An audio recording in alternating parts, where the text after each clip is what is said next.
Donc au Mali, les djihadistes avaient raison de vouloir imposer la charia. Ben oui, ça paraît normal. Enfin, pourquoi est-ce que les gens dans leur pays n'auraient pas le droit de mener leur politique? En Afghanistan, c'est la même chose. Pourquoi est-ce qu'on a des problèmes de terrorisme aujourd'hui?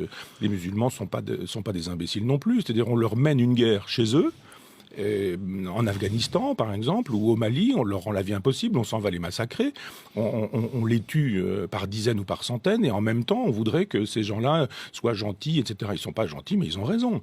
Autant je suis sur une lutte athée, en disant que l'islam ne me convient pas, autant Que l'islam est dangereux. mais autant je trouve que sur le terrain politique, il n'y a aucune raison pour qu'on aille faire la loi chez les autres. Pourquoi est-ce qu'on fait la loi chez Kadhafi, par exemple? Pourquoi est-ce qu'on fait la loi au Mali? Et pourquoi est-ce qu'on la fait pas au Pakistan? Pourquoi est-ce qu'on la fait pas au Qatar? Pourquoi est-ce qu'on la fait pas à Cuba? Ou pourquoi est-ce qu'on la fait pas en Chine?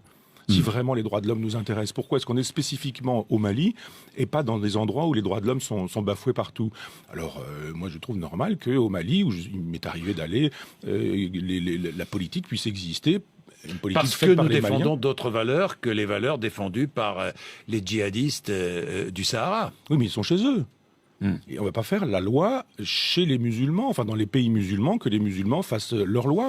Pourquoi est-ce qu'on n'intervient pas en Israël? Pourquoi il faut arrêter de vouloir faire la politique coloniale qui est la nôtre dans des pays sous prétexte que ce serait des droits de l'homme qui nous animeraient. Ce ne sont pas les droits de l'homme qui animent Hollande au Mali.